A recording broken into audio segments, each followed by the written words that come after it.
I promised myself to treat myself to an ice cream shop downtown and stack it to the top and make it never stop in an effort to make it clear to whoever what it's like when you're shirtless standing in a 안녕하세요. 여행과 사귀고 있는 남자 영맨입니다. 여기는 미서부 여행에서 빼놓을 수 없는 곳 데스밸리 국립공원이에요. 데스밸리 국립공원은 캘리포니아주와 네바다주 사이에 위치해 있으며 평균 기온이 높아 생명체가 살 수 없는 척박한 땅으로 악명이 높습니다. 옛날 서부 개척시대에 황금을 찾아 이곳에 온 사람들이 더위로 죽을 만큼 고생한 데에서 유래된 지명이에요. 데스밸리 국립공원은 미국에서 가장 큰 국립공원으로 바로 이웃한 요세미티 국립공원보다 무려 5배나 큽니다. 340만 에이커에 펼쳐진 공원은 미국에서 가장 낮은 지대로 여름이면 낮 최고 기온이 섭씨 50도를 넘나들어요. 데스밸리 국립공원은 대표적인 3가지 포인트 장소가 있는데요. 자브리스키 포인트, 배드워터 베이신, 샌드 듀운스 포인트가 위치해 있습니다.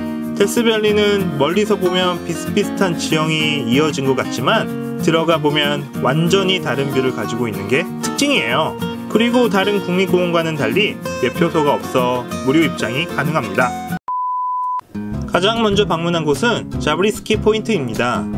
이곳은 언덕 위로 올라가면 자브리스키 포인트의 풍경을 한눈에 볼 수 있는데요. 잠시 말을 잃고 한참을 바라볼 만큼 믿을 수 없는 광경이 펼쳐집니다. 마치 바다에서 파도치던 물결이 그대로 굳어버린 듯 부드러우면서도 거친 형형색색 겹겹의 캐니언 뷰가 눈앞에 펼쳐져요. 얕은 주름과 다양한 색을 머금은 토양의 결은 마치 신이 그린 그림인 듯 신비롭습니다. 자브리스키 포인트는 500만 년 전 퍼네스 크리크 호수가 말라붙으면서 형성된 지형으로 해돋이와 일몰을 보는 곳으로도 유명해요. V자 모양의 골짜기가 만든 황금 빛깔의 굴곡이 마치 하나의 예술작품을 보는 것과 같았습니다. 꼭 미지의 세상을 탐험하는 느낌이었어요. 다음 방문한 곳은 배드워터 베이신입니다. 사방을 둘러봐도 산과 갈색모래만 가득한 사막에서 갑작스럽게 마주한 흰 세상은 데스밸리의 또 다른 매력을 느끼게 해주는 곳이에요.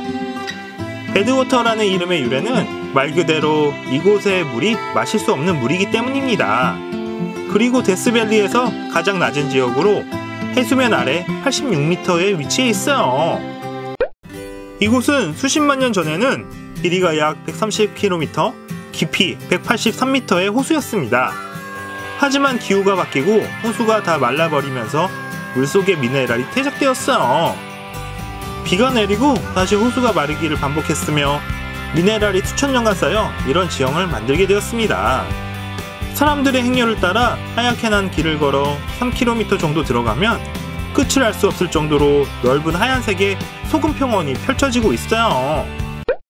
이곳은 이따금 물이 약간 남아있는데 실제로 손가락으로 조금 집어서 맛을 보았더니 엄청 짭짤하고 씁쓸한 소금 맛이 났습니다.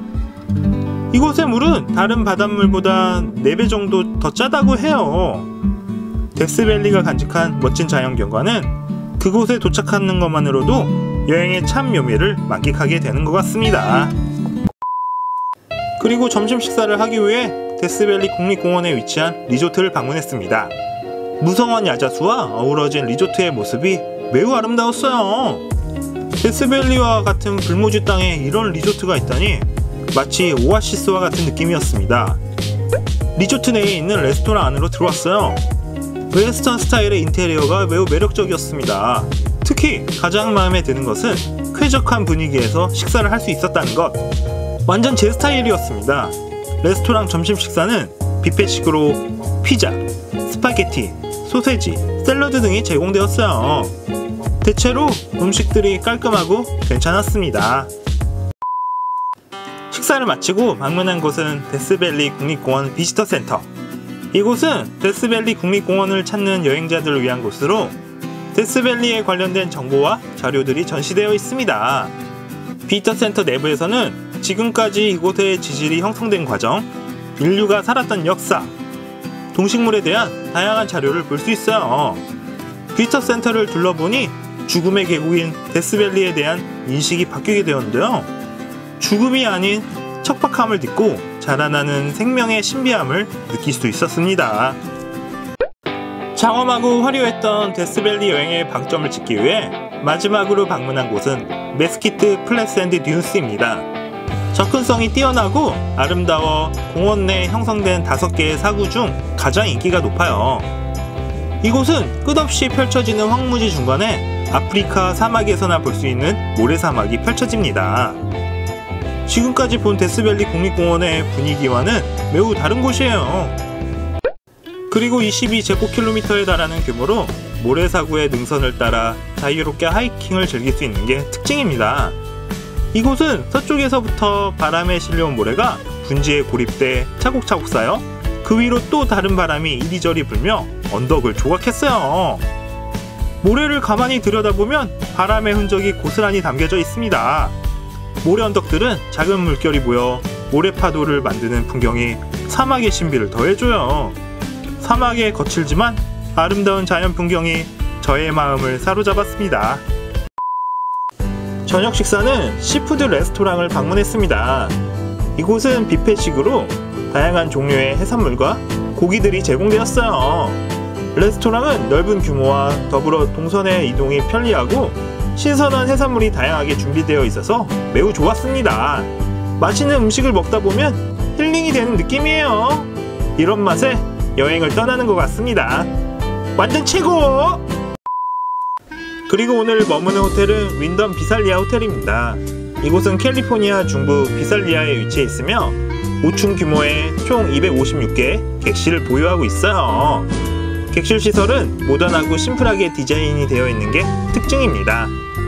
이 호텔의 가장 큰 장점은 합리적인 가격으로 뛰어난 객실 컨디션 등 최상의 서비스를 누릴 수 있다는 것이에요. 실내 수영장 등 부대 시설도 있다는 것도 장점입니다. 편안하게 숙박할 수 있는 호텔이에요. 데스밸리 국립공원은 극한의 환경만이 만들어낼 수 있는 극적인 비경이 숨어 있습니다. 온갖 색으로 물들인 주름진 굴곡, 광활한 소금평야, 황금빛 사막까지 풀 한 폭이 자라나기 힘든 가혹한 환경은 세상 어디에서도 찾아볼 수 없는 아름다움을 창조했어요. 데스밸리 국립공원 여러분들에게 적극 추천하고 싶습니다. 그럼 다음 편에서 만나요.